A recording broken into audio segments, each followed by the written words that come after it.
Bless you, bless you. How are you on this beautiful day that the Lord has made? And let us rejoice and be glad in it. How are you? You have reached the BBC broadcast with your host, John D. King.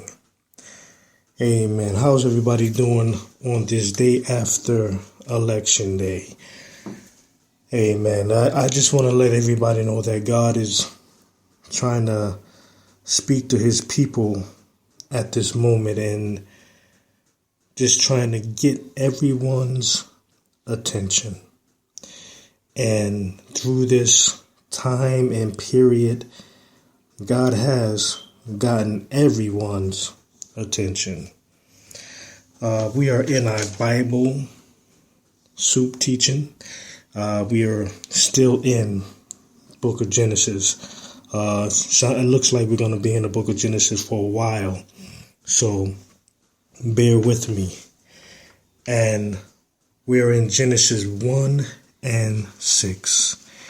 And God said, "Let there be a firmament in the midst of the waters, and let it divide the waters from the waters." Let it divide the waters from the waters.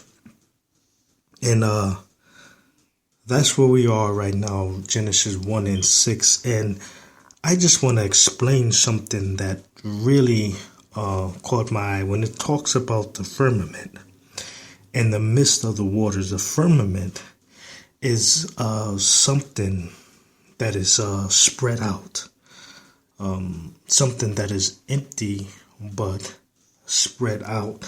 That means that God was spreading out the firmament from the waters. He was separating it so that something that was nothing can be created to be something.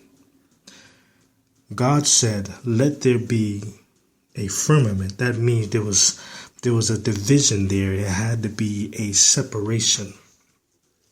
There had to be room. There had to be a space made for something that was not created yet, but soon to come. It had to be a separation. It had to separate the waters for something.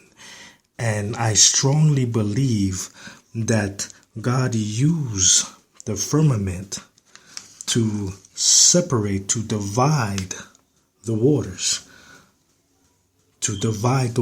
and to open it up so that land can be made from the firmament. Land can be made in the midst of the firmament, so that if something could be made that was not made, but God thought it in existence, so something had to divide, something had to separate, so that what God thought about can take place. So what God thought about had room for it. And it said that the firmament, it had to be spread out. So whatever God thought, the big thing that he thought, had to have room. So the waters had to separate themselves so that there could be room for something that God thought. There could be room for something that God thought so that it can come to pass. And that is what I got out of Genesis 1 and 6. And what I got out of that is like our minds. It's like God uses our minds and he wants to expand the way we think. He wants to allow his thoughts to have rule over the thoughts of man so that his will can be done in the earth. And I want everyone to take a look at Ezekiel 1 and 4. Whenever you have the time, just go check out the prophet Ezekiel. And what I want to discuss is the ministry of angels, the invisible manifestations of the angels and their ministry. We find that in the prophet Ezekiel, how he explained that in Ezekiel 1 and 4. If you have time, go take a look at it. And invisible manifestations, we are looking not at the manifestations of the glory of God. The glory of God is what shapes and banks the elements. It shapes, it banks, it bends the elements. The atmosphere are shifted by the precepts of God. We see three symbols of the precepts of God in Ezekiel 1 and 4. Jehovah's glory. We see the Elohim. We see all was putting his character in action. Everything he did, or everything that was explained in Ezekiel 4 for us, God put it in action. The whirlwind, or we can call it a storm, it clears the air from all mists in the minds of man for heavenly communication. Like I just was discussing, that how God is moving through the ministering angels. He put them angels on assignment, the invisible manifestations of angels. The whirlwind, we just spoke about the whirlwind that clears the air from all mist, that clears the air from all unclean things. Let's check out the cloud. Watch this. God's glory and sustainer. The cloud is God's glory and his sustainer. It holds things up. The fire. God is a consuming fire. The fire is surrounded by God's glory. The fire is surrounded by God's glory with perfection. I want you to understand something. When God does things, we have to realize that when he does it in perfection. Perfection. The Spirit of God, the manifestations of God, the elements shift because of the manifestations of God. The atmospheres change because of the presence of God, so that he is seen with the natural eye, so that God is seen and heard with the natural eye. Adam walked with God in the cool of the day. When God's presence came into the garden, the atmosphere shifted. When God's presence came into the garden, the atmosphere shifted. So we see the manifestations of God's presence. We see the manifestations of God's presence. The whirlwind is the glory of God. It clears with the power of, and it clears and it cleans all unclean things.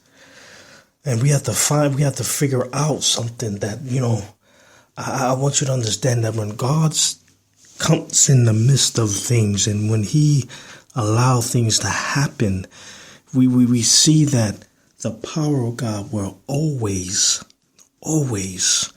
control things with perfection. So if you say that you have the power of God in your life, now you're saying you're walking in perfection. But the Bible tells us that God will perfect what concerneth us. So we have to realize that not only that we are his and we were bought with a price, but the firmaments of our minds are to be expanded for the mind of Christ. And sometimes we tend to leave God in such a small box. And when we leave him in a small box, everything we do is going to remain in that box. Like I said before, if we take God out of the box, now everything we think about, we meditate on, it expands so that the mind of Christ can fulfill its will. And we have to realize that in this season to come, we have to be prayer warriors. We have to expand our way of thinking in God so that he can make things be manifested in our lives because we are operating in his will. And I learned something so important. Don't allow people to dictate where you are. God sees where you are. It is for us to go to him in truth so that we can have a conversation with him truthfully.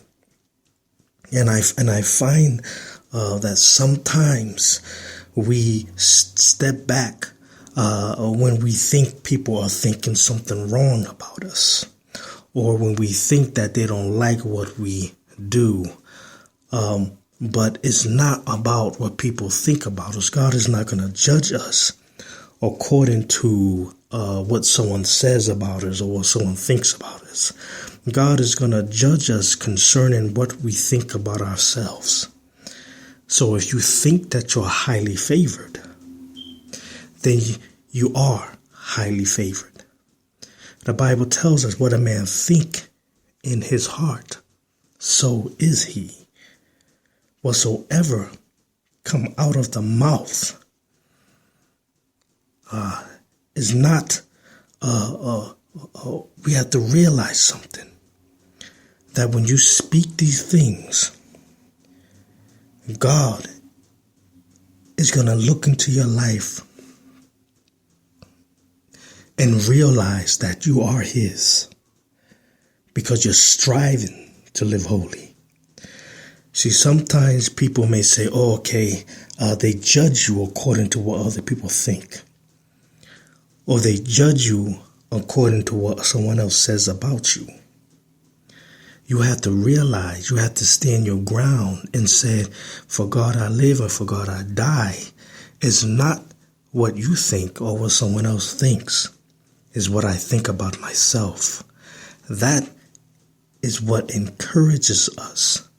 David said, encourage yourself in the Lord. That's why it's important that we be our best encourager. I know that you may have a preacher or teacher that encourages you. That's awesome. But the best encourager should be ourselves. The best encourager to encourage yourself should be yourself. And I just want to step in and just have a small conversation. I pray that you hear what I'm saying and take it in and allow it to be a part of your life. And I will see you again at Bible Soup Teaching. This is author, writer, speaker, and inspirer John D. King. You have reached the TBBC broadcast, and I will be speaking with you again. God bless, and I pray that all is well.